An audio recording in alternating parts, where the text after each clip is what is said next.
السلام علیکم، آپ دیکھ رہے ہیں باٹم لائن ود ابصار عالم۔ ہمارا آج کے پروگرام کا موضوع یہ ہے کہ کیا قرآن اور آئین میں کوئی تقابل ہونا چاہیے یا نہیں، اور کیا پاکستان کے آئین میں کوئی شق ایسی ہے جو غیر اسلامی ہو۔ اور یہ اس لیے سوالات آئے ہیں، ابھرے ہیں، کیونکہ ابھی جو مذاکرات شروع ہوئے ہیں طالبان کے ساتھ، طالبان کی کمیٹی کے ساتھ، طالبان کی نامزد کردہ کمیٹی کے ساتھ، پاکستان کی حکومت کی نامزد کردہ کمیٹی کے درمیان، اس میں اس کے ایک ممبر مولانا عبدالعزیز، جن کا تعلق لال مسجد سے ہے، انہوں نے یہ کہا ہے کہ آئین کی شرط منظور نہیں، اور اسی بنا پر انہوں نے یہ کہا کہ وہ اس کمیٹی سے الگ ہو جائیں گے۔ اور پھر انہوں نے ایک پریس کانفرنس کی جس میں انہوں نے ایک ہاتھ میں قرآن اور ایک ہاتھ میں آئین اٹھا کر یہ کسی ایک ایسا تقابل کرنے کی کوشش کی جو میرا خیال ہے کوئی عام شخص جس کا اسلام اور شریعت پہ علم نہ ہوتا، وہ اگر کرتا تو شاید اس پر کوئی فتویٰ بھی لگ جاتا، کیونکہ یہ تقابل کیا ہی نہیں جانا چاہیے۔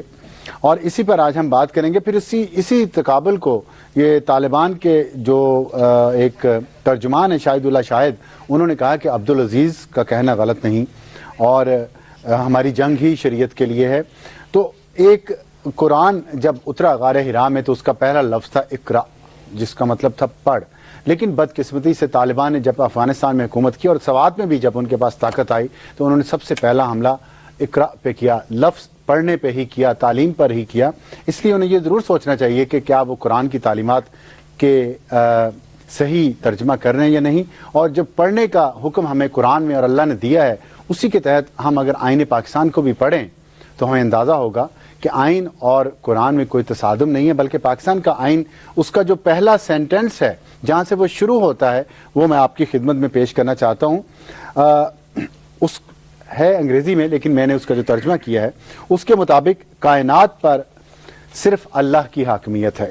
یہ پہلا فقرہ ہے پاکستان کے آئین کا، جس میں یہ کہا گیا ہے، مانا گیا ہے، تسلیم کیا گیا ہے کہ تمام کائنات پر صرف اللہ کی حاکمیت ہے، اور پاکستان کے لوگ اللہ کے دیے ہوئے اختیار کو اللہ کی دی ہوئی حدود کے اندر رہ کر استعمال کریں گے۔ یہ اس آئین کا پہلا فقرہ ہے جس میں اس بات کا عہد کیا گیا ہے۔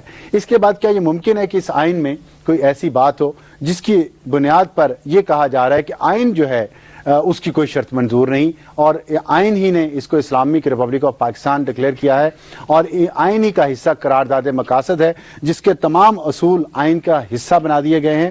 آرٹیکل 1 آئین کا، آرٹیکل 2، آرٹیکل 2A اگر پڑھیں، طالبان بھی پڑھیں اور ان کے ترجمان بھی پڑھیں، سارے جو میڈیا میں ترجمان ہیں جو وہاں موجود ہیں شمالی وزیرستان میں، وہ بھی پڑھیں، تو انہیں اندازہ ہوگا کہ آئین پاکستان کا جو ہے وہ اسلام کے خلاف نہیں ہے، نہ وہ اسلام کی کسی شق کے خلاف ہے۔ ہمیں جوائن کیا ہے اسٹوڈیوز میں ڈاکٹر معید پیرزادہ صاحب نے، سینئر اینکر پرسن ہیں، تجزیہ نگار ہیں۔ ان کے ساتھ تشریف رکھتے ہیں سینیٹر حافظ حمداللہ صاحب، رہنما ہیں JUI فضل الرحمان گروپ کے۔ اور یہاں پہ میں ایک بات کا اضافہ کرنا چاہتا ہوں کہ جمعیت علماء اسلام فضل الرحمان کے رہنما مفتی کفایت اللہ صاحب نے یہ بیان دیا ہے کہ آئین پاکستان اور شریعت میں کوئی تصادم نہیں ہے۔ تو یہ دو مختلف آرائیں ہیں، اس لیے آج ہم اس پر بات کریں گے۔ JUI فے کا موقع بہت واضح ہے، اور ہمیں جوائن کیا ہے ڈاکٹر فاروق سلیم صاحب نے، جو سینئر صحافی ہیں اور تجزیہ نگار ہیں۔ معید صاحب، بات کا آغاز میں آپ سے کرنا چاہتا ہوں۔ مذاکرات ہو رہے ہیں اور پہلے ہی مرحلے پر یہ بات پہلے آئی، دونوں کمیٹیز کے درمیان طے ہوا کہ آئین کے مطابق ہم چلیں گے، آئین کی حدود سے باہر کوئی بات نہیں ہوگی۔ پھر یہ بیچ میں ایک جو اختلاف آیا ہے، آپ کے خیال میں یہ پورے مذاکرات کے پروسیس کو سبوتاژ کرے گا یا ہم ایک نئی بحث مولوجی ہے؟ افسر صاحب، بہت شکریہ مجھے بلانے کا آپ کے اس بہت ہی اچھے پروگرام کے اندر۔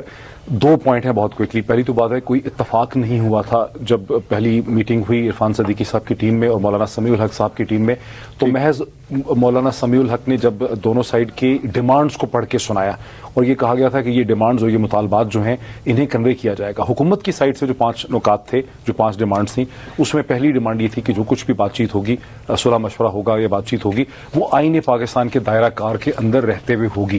تو اس پہ کوئی ایگریمنٹ نہیں ہوا تھا، ایگریمنٹ کو کنوے ہونا تھا۔ دوسری بات ہے کہ یہ نا آئینی مسئلہ ہے میرے حساب سے، چونکہ کل ہمیں مولانا عزیز صاحب سے بھی ملنے کا موقع ملا، انہوں نے ہمارے پروگرام میں بھی پارٹیسپیٹ کیا، اور آج مفتی کفایت اللہ صاحب جو ہیں ان سے بھی ڈسکشن کرنے کا موقع ملا۔ میرا یہ خیال ہے، میرا یہ انالیسس ہے کہ نہ مسئلہ آئینی ہے، نہ قانونی ہے، نہ مذہبی ہے۔ در حقیقت مولانا عبدالعزیز نے ایک سمارٹ موو کی ہے on the behalf of the T T P Tehreek Taliban Pakistan کو اس نیگوسیشن میں بہتر سپیس دلوانے کے لیے.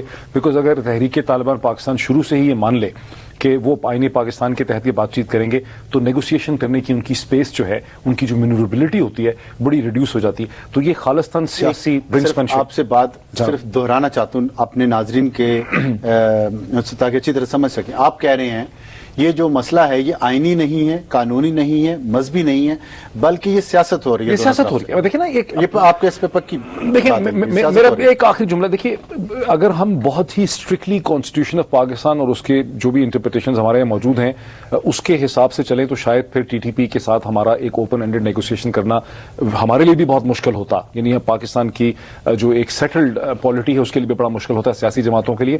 تو اسی طرح یعنی ہم یہ ایک سیاسی عمل ہے. طالبان کو ایک نیگوسیشن لے کر آنا ایک سیاسی عمل ہے اور دونوں طرف سے سیاسی برنکسمنشپ ہو رہی ہے. تو پھر اللہ کی کتاب ہے قرآن, کیا اس کو سیاست میں اس طرح لانا چاہیے اپنے مقاصد کے لیے؟ اب یہ آپ مجھے بڑا پھنسوانے لگے. بڑا مشکل. دیکھیں آپ میں چاہتا ہوں کہ لوگوں کو پتہ چلے. میرا خیال ہے دیکھیں مذہب سیاست کی راہ میں تو آ جاتا ہے. یہ ہمیشہ اسلام کی اللہ کی کتاب کی بات کروں میں, مذہب کی بات نہیں. میرا خیال ہے مسلمانوں نے پچھلے 1400 برس میں ہمیشہ اللہ کی کتاب کو اپنی سیاست کے درمیان اس کو لے کر آئے. صحیح کیا غلط کیا؟ غلط کیا. تو یہ کیا کمپیریزن ہونا چاہیے دونوں کتاب؟ ایک انسانوں کی بنائی کتاب ہے, ایک اللہ کا کلام ہے. ہونا تو نہیں چاہیے لیکن ہوتا ہمیشہ رہا ہے.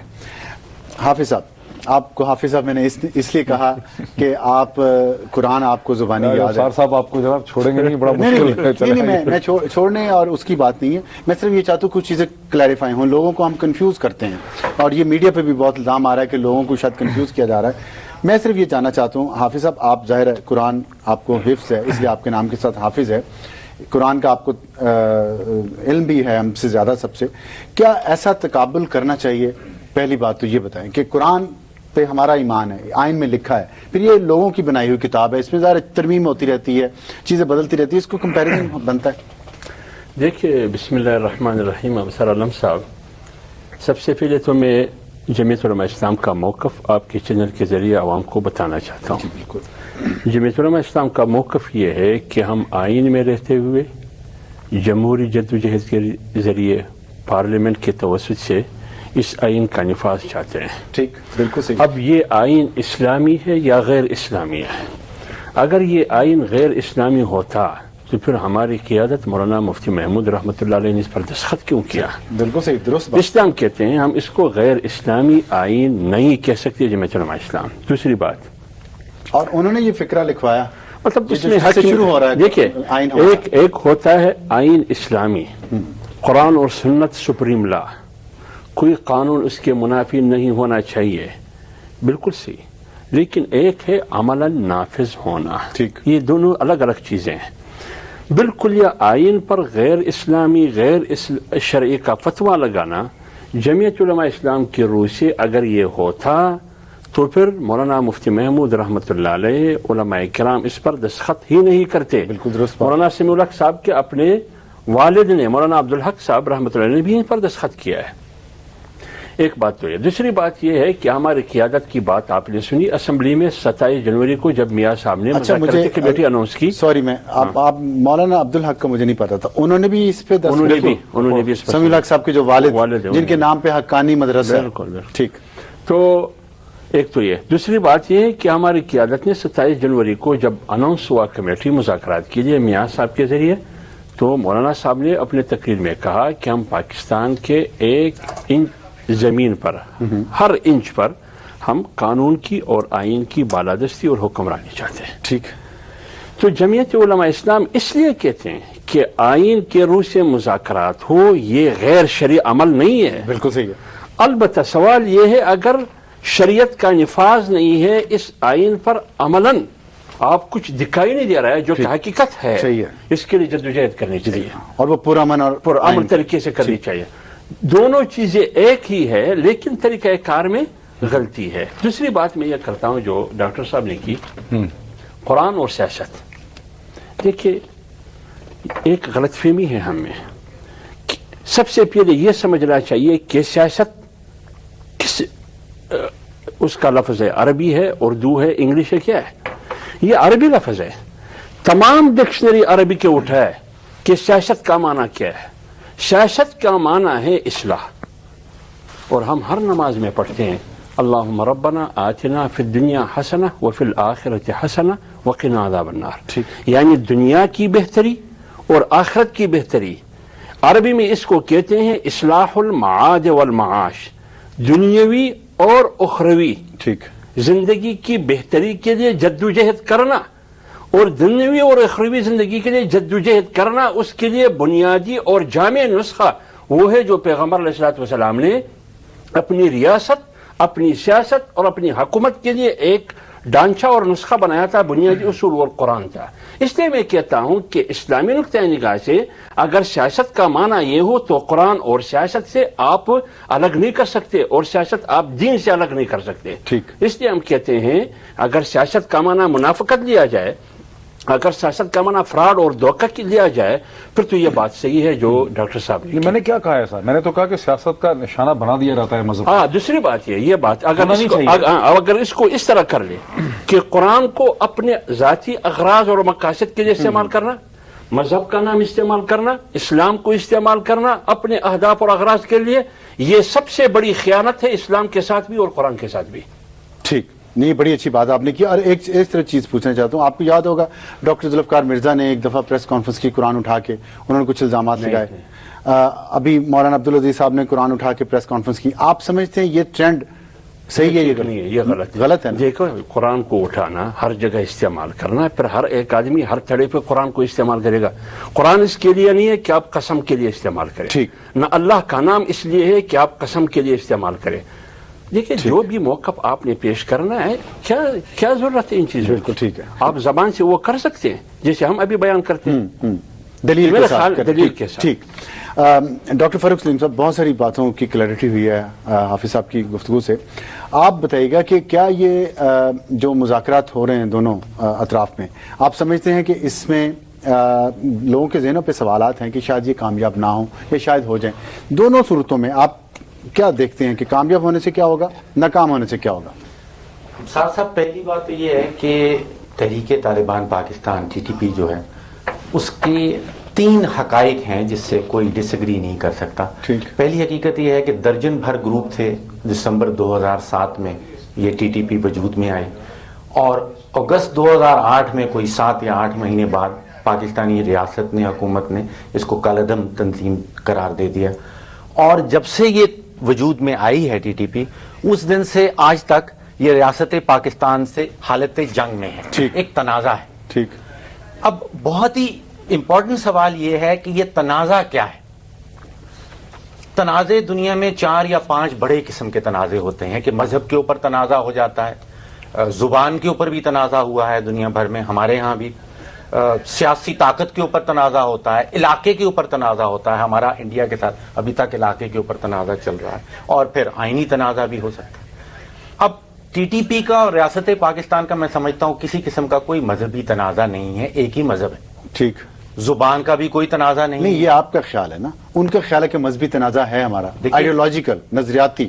روح جو ہے تنازع کی وہ علاقائی ہے اور وہ سیاسی طاقت ہے. نہیں، جو کہا جا رہا ہے، اور ان کے جو پاکستان کے اندر بیٹھے ہوئے میڈیا کے لوگ جو ان کے ترجمان ہیں، وہ تو یہ کہہ رہے ہیں کہ مذہبی معاملہ یہ تو کفر کی ریاست. آپ مذہب کا استعمال ضرور کر سکتے ہیں، لیکن چاہتے جو روح ہے اس تنازع میں، اس کانفلکٹ میں، اس جنگ میں، وہ علاقہ چاہ رہے ہیں اور وہ سیاسی طاقت چاہ رہے ہیں. اچھا، یہ کلیئر ہیں آپ اس پہ؟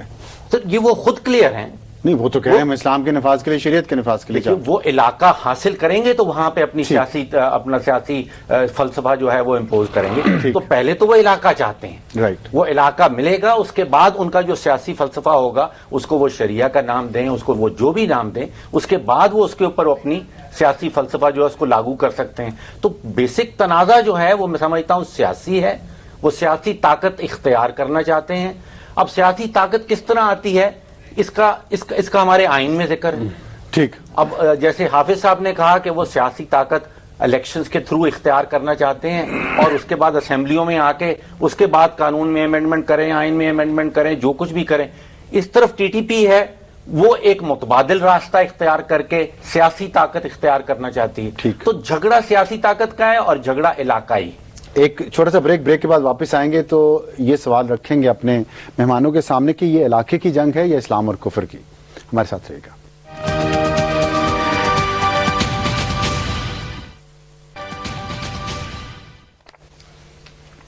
پروگرام میں دوبارہ خوش آمدید. پروگرام بریک سے پہلے ہم بات کر رہے تھے کہ علاقے کی جنگ ہے یہ اسلام اور کفر کی, لیکن اس سے پہلے بریک میں ایک بات ہو رہی تھی جو آپ سے میں شیئر کرنا چاہتا ہوں. کسی نے کہا کہ طالبان نے کمیٹی قائم کی جس میں تمام ممبران دفاع پاکستان کونسل کے ہیں, مولانا سمیع الحق, پروفیسر ابراہیم اور مولانا عبدالعزیز, یہ تمام دفاع پاکستان کونسل کے بھی ممبران ہیں. اور اس پہ سوال ہوا کہ پھر دفاع پاکستان کونسل کس کی ہے, اس کو کون سپورٹ کرتا ہے, اس پہ آپ لوگ سوچیے گا. میں اپنے پروگرام کا آغاز دوبارہ کرتا ہوں. جناب, علاقے کی جنگ ہے یہ اسلام اور کفر؟ علاقے کی جنگ ہے, میں ڈاکٹر فاروق سلیم سے اس میں ایگری کرتا ہوں. علاقے کی جنگ ہے, اس پہ سیاسی کنٹرول اور اس کا ایک نظام بنانے کی جنگ ہے. وہاں کی جو لوگ ہیں, جیسے جو وہاں کا ایک اس وقت کا ملیٹنٹ گروپ ہے جس تحریک طالبان پاکستان ہے, ان کی مذہب کی جنگ اس حد تک ہے, اس کا بھی تعلق مذہب اسلام سے نہیں ہے, اسلام کی تشریح اور اس کی انٹرپریٹیشن سے ہے. اور اس کا تعلق اس چیز کے ساتھ ہے کہ ان کا جو ایک سوچنے کا انداز ہے, ورلڈ ویو ان کا جو ہے, جو لاہور, اسلام آباد, کراچی میں پاکستان کی پڑھی لکھی کی ایلیٹ رہتی ہے, پولیٹیکل ایلیٹ رہتی ہے, بیوروکریسی ہے اور ملٹری ہے, اس کا جو ورلڈ ویو ہے مذہبی لوگوں کا بھی وہی ہے. آپ نے مذہبی لوگ, یہ اگر مجھے پوچھے میں مذہبی لوگوں کو بھی, جس میں سیاسی ایون جو ہماری جماعتیں ہیں بڑی, جیسے لوگوں نے کہا کہ جمعیت علماء اسلام فضل الرحمان اور پاکستان تحریک انصاف اپولوجسٹ ہیں, پرو طالبان ہیں. اب آپ نے دیکھا جب نیگوسیشن کی بات ہوئی تو کیسے آپ کو JUIF اور پاکستان تحریک انصاف جو ہیں الگ ہوتے نظر آ رہے ہیں, عمران خان بھی الگ پیچھے ہٹتے نظر آ رہے ہیں اور فضل الرحمان بھی پیچھے ہٹتے نظر آ رہے ہیں. تو مسئلہ در حقیقت جو ڈیوائیڈ ہے وہ ایک طرح سے ڈیجیٹل ڈیوائیڈ ہے, ورلڈ ویو کا جھگڑا ہے.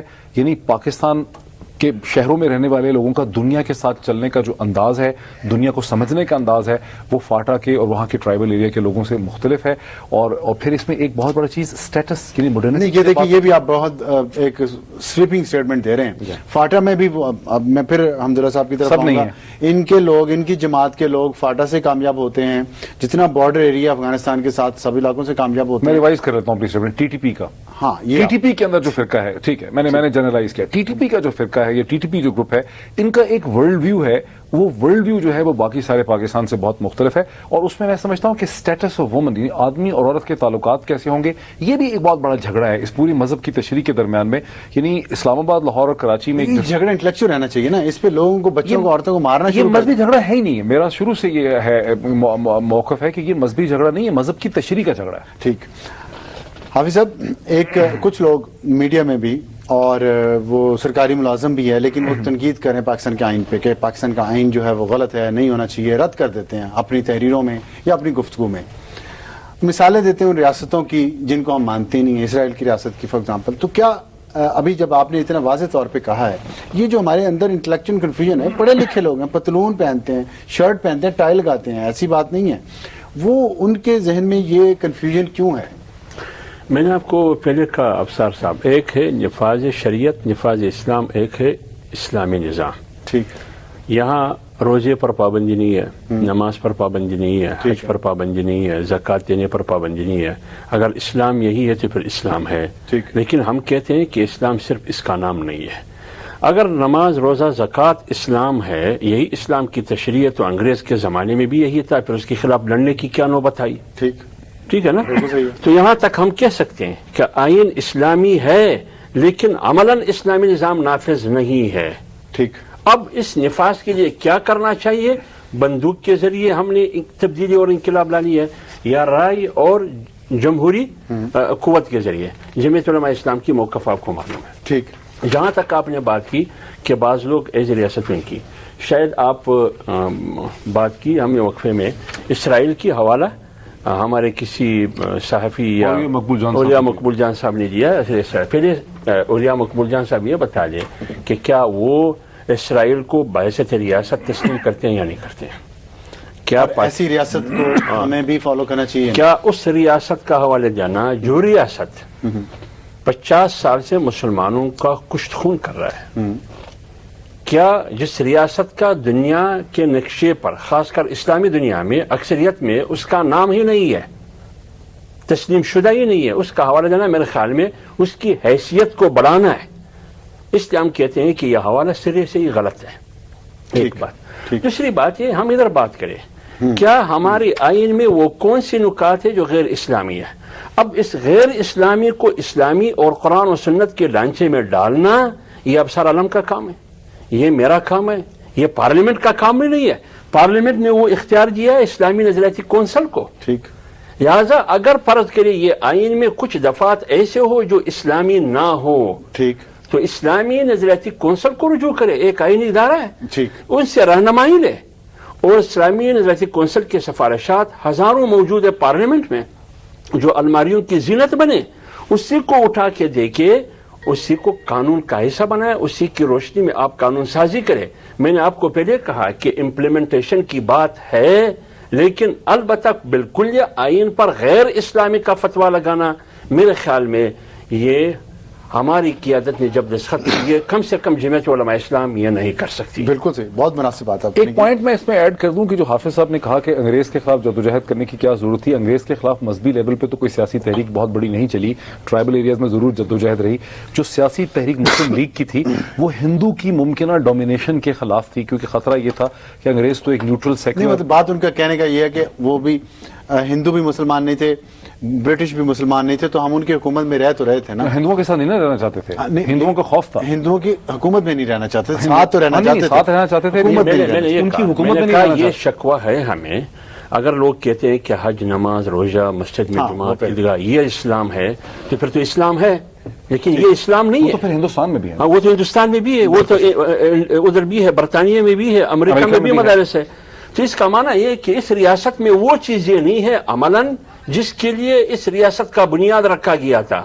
اس پر شکوہ اور اعتراض اور سوال اٹھ سکتا ہے، لیکن یہ کرنا کہ آئین غیر اسلامی، غیر شرعی ہے. لیکن کیا یہ بھی اٹھ سکتا ہے کہ بہت سے لوگ یہ سمجھتے ہیں کہ ان مقاصد کے لیے ریاست نہیں بنائی گئی تھی، بلکہ ایک معاشی اور ایک سماجی اسٹرگل کے تحت؟ وہ بھی تو دوسری بحث ہے. اچھا ڈاکٹر صاحب یہ بتائیے گا کہ سب سے پہلا جو نقطہ تھا دونوں اطراف کی، جب کمیٹی طالبان کی نامزد کردہ اور حکومت کی، ان میں پہلی میٹنگ ہوئی تو اس کے بعد جنگ بندی کا اعلان کیا گیا کہ دونوں طرف سے حملے نہیں ہوں گے. لیکن اس کے بعد، اس اعلان کے بعد پشاور میں خودکش حملہ ہوا جس میں شیعوں کو ٹارگٹ کیا گیا. جند اللہ نے ذمہ داری قبول کی. اس کے بعد خانیوال کے قریب ایک گاؤں میں خودکش حملہ ہوا جس کا بامبر جو ہے وہ وزیرستان کا بتایا جاتا ہے. پھر کراچی میں ANP کے رہنما اسلم جدون کے گھر پر حملہ ہوا. تو یہ ہم دیکھ رہے ہیں کہ ایک طرف تو TTP کہہ رہی ہے کہ وہ نمائندہ تنظیم ہے تمام دہشت گرد گروپوں کی، لیکن ساتھ ساتھ اور یہ ہوا بھی کہ اب حملے نہیں ہوں گے. آج ٹیم وزیرستان بھی پہنچ گئی، ڈرون حملہ نہیں ہوا یا کوئی اور حملہ نہیں ہوا. تو پھر یہ جو گروپس ہیں اور مزید نکل رہے ہیں، یہ کیا چکر ہے؟ ابصار صاحب، ایک تو میرا بنیادی سوال یہ ہے کہ ہمارے آئین میں ایک آرٹیکل ہے 256، ٹھیک، اور وہ یہ کہتا ہے کہ اس ملک کے اندر کوئی بھی فوجی تنظیم یا نیم فوجی تنظیم نہیں بنائی جا سکتی، اور اگر وہ بنائی جائے گی تو وہ اللیگل ہوگی. ٹھیک. اب ہم کمیٹی تشکیل دیتے ہیں، وہ حکومت کی شاید نمائندہ کمیٹی ہے، اور وہ ایک ایسی تنظیم سے چلی ہے مذاکرات کرنے کے لیے جو کہ ہمارے آئین کے تحت اللیگل تنظیم ہے. اس کو کالعدم آفیشلی بھی قرار دیا جا چکا ہے اور آئین بھی کہتا ہے. پھر ایک سیکشن 11 ہے ہمارے اینٹی ٹیررزم ایکٹ میں، اس میں خصوصاً حکومت کو اور حکومت کے نمائندگان کو یہ تنقید کی گئی ہے کہ جو تنظیمیں کالعدم قرار دے دی جاتی ہیں ان کے ساتھ آپ نے کوئی تعلق نہیں رکھنا. ٹھیک. اب آپ یہ کمیٹی بزنس میں آ جائیں، یہ جو کمیٹیاں تشکیل دی جا رہی ہیں، دیکھیں کمیٹی بزنس جو ہے یہ سائنس بن چکا ہوا ہے. آپ نے کمیٹی تشکیل دینی ہے، وہ کوئی نتیجہ خیز انداز سے دینی ہے یا وقت گزارنا ہے. آپ نے ایک کمیٹی تشکیل دینی ہے، وہ بے اختیار ہوگی یا با اختیار ہوگی. ٹھیک. تو اب جو تشکیل دی گئی ہیں دونوں طرف سے کمیٹیز، وہ ایک تو بالکل ہی بے اختیار ہیں، اور اس کا میسج یہ جاتا ہے کہ اس وقت دونوں فریقین جو اس نیگوشیشن میں شامل ہیں وہ دونوں سنجیدہ نہیں ہیں، حکومت اور طالبان، حکومت بھی اور TTP بھی. ٹھیک. پہلے تو میں نے آپ کو کہا کہ TTP کے ساتھ آپ مذاکرات کر نہیں بہت بڑا سکتے. بیان دے رہے ہیں آپ. دیکھیے میں نہیں دے رہا ہوں، جس قسم کی جو انداز تشکیل ہے کمیٹیز کا، ابھی آپ نے ممبران کا ذکر کیا. دیکھیے اگر حکومت، یہ ایک تو پراکسیز ہیں، حکومت اٹ سیلف جو ہے وہ نیگوشیشن میں نہیں ہے. حکومت کی ڈیفینیشن اگین آپ کا آئین کرتا ہے کہ کیا آپ کی پارلیمنٹ ہے, آپ کی انتظامیہ ہے یا آپ کی جوڈیشری ہے, ان میں سے کوئی بھی ممبر نہیں ہے کہ حکومت خود دہشت گردوں سے مذاکرات نہیں کر رہی ہے. مناسب بات نہیں ہے. نہیں, یہ تو مذاکرات ہی آرٹیکل 256 کے خلاف جاتے ہیں. آپ کسی ایسی تنظیم کے ساتھ مذاکرات نہیں کرتے. میں نے بھی کہا تھا اگر سیاسی جماعتیں اگر اسٹرکٹلی اس کو فالو کریں کانسٹیٹیوشن کو تو پھر مذاکرات نہیں, لیکن اگر سیاسی جماعتیں یہ چاہتی ہیں ڈاکٹر صاحب, اور پارلیمنٹ کا یہ کنسنسس ہے, اور سیاسی جماعتیں بہت بڑی بڑی سیاسی جماعتیں, اور پھر یہ کہ پوری دنیا میں مثالیں ہیں ایسی کہ جہاں دہشت گردوں سے مذاکرات ہوئے ہیں, تو آپ اپنا قانون بدل ڈالیں, پھر 256 جو ہے اس کو نکال دیں. لیکن ان ممالک نے قانون بدلے بغیر مذاکرات کیا نا. آپ کو ایگزامپل دے سکتے ہیں جی, برطانیہ میں آئرش, دیکھیے برطانیہ نے پہلے تو ان کو اتنا کمزور کر ڈالا, اس کے بعد انہوں نے ڈائریکٹلی کبھی بھی IRA کے ساتھ نیگوشیشن نہیں کی. تو ہم بھی ڈائریکٹلی نہیں کر رہے ہیں. ان کی جو سیاسی تو اب تو آپ نے کہا بھی عمران شاہ جا رہے ہیں. نہیں, وہ تو کمیٹی گئی, کمیٹی کے ممبران گئے ہیں نا, جو طالبان کی کمیٹی کے ممبران گئے ہیں. دیکھیے پھر واپس آپ آ گئے تنازع کے اوپر. آپ ان سے تنازع آپ کا کیا ہے, یہ جو کمیٹیز جا رہی ہیں یہ تنازع کس طرح ڈسپیوٹ, کیا علاقہ دینا چاہتے ہیں ہم ان کو, کیا ہم ان کو سیاسی طاقت دینا چاہتے ہیں؟ دیکھیے سوال یہ ہے کہ اس وقت حکمران جماعت جو ہے وہ پاکستان مسلم لیگ نواز ہے. کرسی ایک ہے اور اس کے چاہنے والے 2 ہیں. TTP سیاسی طاقت چاہتی ہے, TTP چاہتی ہے کہ جو اس وقت نواز لیگ جس جگہ پہ ہے اس جگہ پہ TTP آ کے بیٹھ جائے, سیاسی طاقت اختیار کیسے کہہ سکتے. اچھا میں مویز صاحب یہ آپ سے سوال کرنا چاہ رہا تھا کہ آپ سمجھتے ہیں یہ دونوں برابر ہیں, یہ طاقتیں؟ نہیں, سوال ہی نہیں پیدا ہوتا, دور پار سے بھی برابر نہیں ہے. اور وزیر اعظم نواز شریف جو ہیں ان کو پورے پاکستانی قوم کا مطلب ایک کنسنسس ان کے پیچھے ہے. انہوں نے 15 ملین سے زیادہ یہاں پہ ووٹ لیے ہیں, اور ان کے لیے ضروری تھا کہ وہ امن کو ایک چانس دیں. وہ امن کو ایک چانس دے رہے ہیں کیونکہ خیبر پختونخوا کے صوبے کی حکومت, وہاں کی ایک بہت بڑی جماعت جو ہے پاکستان تحریک انصاف, اسی طرح سے جمعیت علماء فضل الرحمان گروپ مسلسل کے کہتے ہیں کہ امن کو چانس دیں, لیکن کوئی ایکویلٹی نہیں ہے اسلام آباد کی حکومت کے درمیان میں اور TTP کے درمیان میں. اور مزید میں یہ سمجھتا ہوں کہ کہنا غلط ہے, ڈاکٹر فاروق سلیمی کہتے ہیں کہ اسلام آباد میں کون آ کے بیٹھے, اس کی جدوجہد نہیں ہو رہی ہے. TTP کی میکسیملس پوزیشن یہ ہو سکتی ہے, کہنے کو کچھ بھی ہو, ان کی میکسیملس پوزیشن یہ ہو سکتی ہے, زیادہ سے زیادہ ان کی پوزیشن اور مطالبہ یہ ہو سکتا ہے کہ خیبر پختون کے ایجنسیز میں, نارتھ وزیرستان میں یا کچھ اور ایجنسیز کہہ سکتے ہیں ٹرائبل ایریاز میں, انہیں ایک نظام حکومت دیا جائے جو پاکستان کے کسی لوکل باڈی قسم کا ایک نظام حکومت ہو سکتا ہے. دیکھیے آخرکار وفاقی حکومت پروونشل حکومتوں کو بھی, جو صوبائی حکومتیں ہوتی ہیں, انہیں بھی تو اختیارات دیتی ہے نا, ڈیوالو کرتی ہے. ہندوستان کی حکومت نے آرٹیکل 370 کے تحت شیخ عبداللہ کے ساتھ نہرو صاحب نے فیصلہ کر کے ایک ڈفرنٹ اسپیشل اسٹیٹس دیا تھا مقبوضہ کشمیر کو. تو ہم نارتھ وزیرستان کو اس قسم کی کچھ ایجنسیز کو تھوڑی سی وضاحت میں کر دوں, مختلف نظام دے سکتے ہیں, ایسی بات نہیں. آرگومنٹ ہے اس کی میں تھوڑی سی وضاحت کر دوں. میرا کہنا یہ ہے کہ پاکستان مسلم لیگ نواز گروپ جو ہے وہ الیکشن لڑ کے ہمارے آئین کو فالو کرتا ہوا اس سٹیج پہ پہنچا ہے. جو TTP والے ہیں وہ اس پروسیس کو فالو نہیں کرنا چاہتے ہیں. وہ ہتھیار کے ذریعے, زور کے ذریعے, ڈر کے ذریعے, بم بلاسٹ کی جگہ بم بلاسٹ کے ذریعے وہ طاقت اختیار کرنا چاہتے ہیں جو ہماری سیاسی پارٹیاں سیاسی عمل کے تھرو اختیار کرتی ہیں. لیکن اس میں ایک اور بھی بڑی بات ہے کہ ہم ان کو وہاں پر یہ تو نہیں کہیں گے کہ الیکشن نہیں ہوں گے, لوکل باڈیز نہیں ہوں گی, وہاں سے سیاسی جماعتیں نکل جائیں گی. ہم ان کی کچھ مطالبات ہی مان سکتے ہیں. کچھ مطالبات جو ہے نا, ہم نے سوات میں مانے ان کے کچھ مطالبات, اس کے بعد پھر وہ نیچے بھی پہنچ گئے. انہوں نے ایک علاقہ آپ ان کو دیں گے, وہ ایک تو ان کا جو ورلڈ ویو, ڈاکٹر صاحب آپ نے جو ورلڈ ویو کا جو انہوں نے ذکر کیا تھا, ایک ورلڈ ویو ہے ہماری سیاسی جماعتوں کا, PMLN کا, باقی سیاسی جماعتوں کا ورلڈ ویو ہے کہ ایک ریاست ہونی چاہیے اور پھر ایک آئین ہونا چاہیے. جو TTP کا سیاسی فلسفہ ہے, جو ان کا ورلڈ ویو ہے, اس میں نہ تو ریاست آتی ہے اور اس میں نہ آئین آتا ہے. تو ڈاکٹر صاحب ایسے لوگ جو ہوں, وہ جو فیس بک پہ چلتا رہتا ہے کہ طالبان ایک بیوی کی طرح ہیں جن سے نہ مذاکرات کامیاب ہوتے ہیں نہ ان کے خلاف ایکشن, تو پھر کیا کرنا چاہیے؟ مثال اچھی ہے, بہت خوش ہوئے ڈاکٹر. وہ اس پہ پھر کرنا کیا چاہیے آپ کے خیال میں, کیا حل ہے؟ وہ علاقہ, جیسے ڈاکٹر صاحب نے شاید اشارہ کیا کہ وہ علاقہ چاہتے ہیں کہ جہاں ہم اپنی حکومت قائم کر لیں. دیکھیے اس علاقے پہ کنٹرول چاہتے ہیں, اس کے بعد ایکسپینشن چاہتے ہیں. وہ تو پوری دنیا وہ ریاست کی باؤنڈریز نہیں ایکسپٹ کرتے. ان کو کنٹین کیسے کیا جائے؟ اگر مذاکرات نہیں تو پھر آپریشن اتنا آسان ہے؟ دیکھیے ایک ریاست کا بنیادی نقطہ ہے, بنیادی fundamental principle of a state, اس میں یہ ہے کہ جو پاکستان کا 8 لاکھ اسکوائر کلومیٹر کا ایریا ہے, اس میں طاقت کا سرچشمہ صرف ایک ہو سکتا ہے. آپ کے فلسفے سے متفق, لیکن ہماری ریاست کے اداروں نے, ریاست نے خود کتنے گروپس مسلح بنائے, ابھی بھی بلوچستان میں بنا رہے ہیں. وہ ہم تو اب آپ کا خود کہنا اپنے آپ کو یہ کھا ہے رہے کہ ہیں. ریاست کے کچھ ادارے غلط پالیسیز کی بنا پہ یہ کرتے یہ رہے. ٹرینڈ ہے نا. یہ بھی تو ریاست نے بنائے ہوئے تھے گروپ, ٹی ٹی پی کے گروپ ریاست نے بنائے تھے نا. تو اب ہم پھر یہ تو ہمیں نہیں پتا کہ بالکل کیوں نہیں پتا. ٹی ٹی پی کو تو ٹی ٹی پی کے جو گروپ سے جو لوگ ہیں جو اس میں شامل ہو گئے, بالکل جو ان کی لیڈرشپ ہے, نہیں اس میں بھی کوئی فیکٹس نہیں ہیں ان کے پاس. اب صاحب آپ کے پاس حقائق نہیں پیدا ہو سکتے. طالبان دیکھیے طالبان اگر بنائے گئے تھے وہ 1979 میں جو لوگ بنائے گئے تھے جن کو پاکستان کے ریاست, میں 88 کی وہ بات تو 80 سال کے ہو چکے ہوں گے نا اب. نہیں 90 کی بات کر رہا ہوں. جب طالبان ملا عمر تو 90 سال کے نہیں ہوئے نا. آپ تو 1994 کی بات کر رہے ہیں جب ملا عمر نے یہ تحریک وہاں پہ شروع کی, قندھار سے شروع کی اور ان جگہوں سے شروع کی.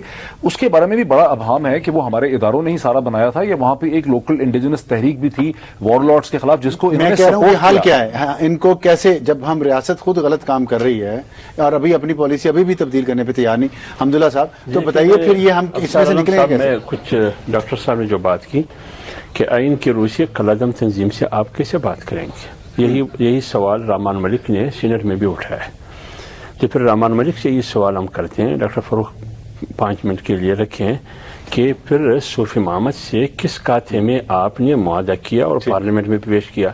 دوسری بات یہ کہ بلوچستان میں جو کالعدم تنظیم ہے اس سے بات کرنے کے بارے میں آپ بھی حق میں ہے کہ انسرجنسی ہے فلان ہے یہ, پھر ان سے بھی آپ بات کرتے ہیں. ہاں تو اگر یہ بات ہے. تیسری بات یہ کہ پیپلز پارٹی کے زمانے میں جوائنٹ سیشن نے 2 متفق قرارداد پاس کی اور گیلانی کی سرپرستی میں 2 APCs ہوئے جس میں آپ کی عسکری قیادت بھی تشریف فرما تھی, انہوں نے بھی مذاکرات کا فیصلہ کیا. پھر اسی حکومت نے گزشتہ نے NRO مشرف سے بنایا. کیا مشرف آئینی صدر تھا, منتخب صدر تھا؟ تو یہ ملک اگر آپ ملک کی ہسٹری پر نظر ڈالیں تو 47 سے لے کر آج تک مجھے بتا دیں کہ کون ایسے آئین پہ عمل ہوا ہے یا غیر آئینی اقدامات زیادہ ہوئے ہیں. تو اس لیے یہ بات بین الاقوامی ضابطے کے مطابق امریکہ افغانستان میں نیٹو سمیت وہاں ہے. وہ طالبان جو بلیک لسٹ تھے آج امریکہ اسی سے مذاکرات کر رہا ہے. بالکل صحیح ہے, دفتر بھی دے رہا ہے, امریکہ بھی کر رہا ہے. ان دونوں میں زمین اور آسمان کا فرق ہے. ایک بات میں کر لوں, امریکہ کا طالبان سے بات کرنا اور پاکستان کا طالبان سے بات کرنا. مختصر دیکھیے طالبان اس وقت واشنگٹن پہ قابض نہیں ہے. امریکہ یہاں سے بھاگ جائے گا, اسلام آباد پہ قابض نہیں ہے. TTP والے اس وقت آپ کے پاکستان کی سرزمین پہ قابض ہیں, ایک حصے پہ قابض ہیں, ایک حصے پہ قابض. دیکھیں 10 سیکنڈ میں ریاست اور سیاست کا عمل قانون اور آئین سے بہت بڑا ہوتا ہے. پاکستانی ریاست اور سیاست کو اس کا حل نکالنا ہے, وہ اسٹرکٹلی لیگل نہیں نکل سکتا, وہ کچھ بھی کرنا پڑے گا کامن سینس سے نکلے گا. ٹھیک سینیٹر صاحب 10 سیکنڈ میں ایک سوال آپ سے کرنا چاہ رہا ہوں. یہ جو میں نے 3 حملوں کی مثال دی ہے, جنگ بندی کے بعد بھی حملے ہو رہے ہیں گروپس, تو اس کا مطلب سارے اکٹھے نہیں؟ تو اس کا مطلب یہ ہے کہ ادھر اور قوتیں بھی ہیں تحریک طالبان کے علاوہ کہ وہ لڑ رہے ہیں. ہمارے انٹیلیجنس ادارے ان کا کھوج لگایا کہ یہ کون ہے. 100% ایگریڈ, بالکل صحیح. پھر ہمیں مذاکرات ان طاقتوں سے کرنی چاہیے, کرنا نہیں چاہتے. TTP سے کرنی نہیں چاہتے. تو اگر TTP کچھ کر ہی نہیں رہی تو پھر اسے مذاکرات کرنے کا فائدہ نہیں. Valid points. اور اس کے ساتھ ہمارا آج کے پروگرام کا وقت ختم ہوتا ہے. آخر میں صرف ایک فکرہ کہنا ہے کہ آئین پاکستان کا نہ ہی غیر شرعی ہے جیسے سینیٹر حافظ حمداللہ صاحب نے کہا, اور نہ ہی غیر اسلامی. اس لیے پاکستان کے آئین کو متنازع نہ بنائیں. جتنے تنازعات ہمارے پاس پہلے ہیں ان میں سے نکلنے کے لیے کوشش کریں. اجازت چاہتے ہیں, خدا حافظ اور شب بخیر.